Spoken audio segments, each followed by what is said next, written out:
Bluegrass Bushcraft. Welcome to another edition of Knife Show Sunday. Okay, today we're going to be taking a look at another vintage western knife. These are my favorite knives, fixed blade and pocket knives. Okay, as you all know, and you can see from that last picture that these old knives were made in Boulder, Colorado. I don't know why I like these things so much. They're just cool. Okay, the one we're going to start with today, like I said, this one's a little unique. Y'all probably never seen one like this before, not quite like it anyway. I don't think they made this with the bone handle, and if they have, I've never seen one. And I can say that because, I mean, this is not the original handle of this. Somebody has modified this at one time. The layers, they're original. The pommel, everything's original. But one of these sides, there it is. I can pop that side off. And this is the look of an inside of these western knives.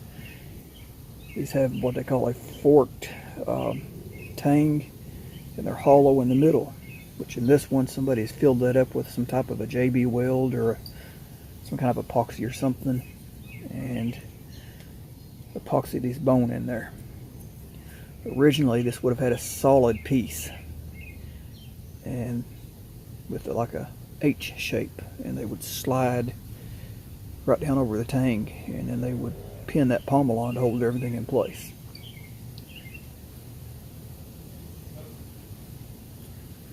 So somebody's done a fine job with this at one time, but I do plan on keeping the bone. I'm going to drill a couple small holes in the center of that through that epoxy or JB weld, whatever that is, and re-epoxy it and shoot a couple of little brass pins in there and sand that down, and that'll hold it.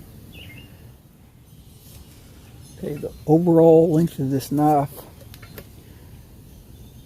is, I think that was 8 inches if I'm not mistaken. Yes, 8 inches overall.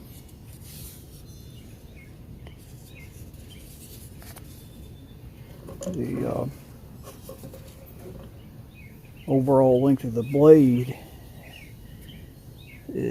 comes right at 4 5/16, and the cutting edge of the blade is 4 1/8 inches. Okay, these two westerns and the double pack of westerns there I picked up at a local antique store. They have a few more that I may go back and try to get, but I bought the ones that I like the best, and they're reasonably priced. I guess the dealer had bought a collection from somebody that had been in storage for many years. I mean, these things hadn't been out of this sheath in no telling how many years, and they were starting to corrode. As you can see, all the dark right there and a little bit of pitting and the cutting edge of the blade there. It's not too bad though. I mean, I've already sanded all the rough rust off of it. I mean, it was caked on there. And when I go to put an edge on this, I should be able to get the pitting out of the cutting edge. It's not in there real deep. So I think that I saved it in time that we can get a nice edge back on that. Okay, now we'll take a look at this sheath. Kind of stiff. Definitely needs some needs foot oil or something to soak it, loosen it back up. Still fairly solid. I'm really not sure if that's the original wrap there. I really don't know. It looks a little newer. Somebody may have done that. Honestly, I have no idea.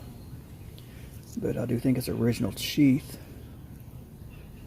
And if I get this camera to focus in, check out that tooling. Beautiful oak leaves. Just got a simple strap with a snap. see any dry rotting going on yet, so I think I can probably soak that in neat's foot oil and bring it back to life. Okay, I'm eventually going to start a new series. I'm going to call it Knife Rescue. I don't want to take old knives like this and redo them, and do a little series on those as I fix these old knives up. Until then, you all know the routine. Like, share, subscribe. God bless.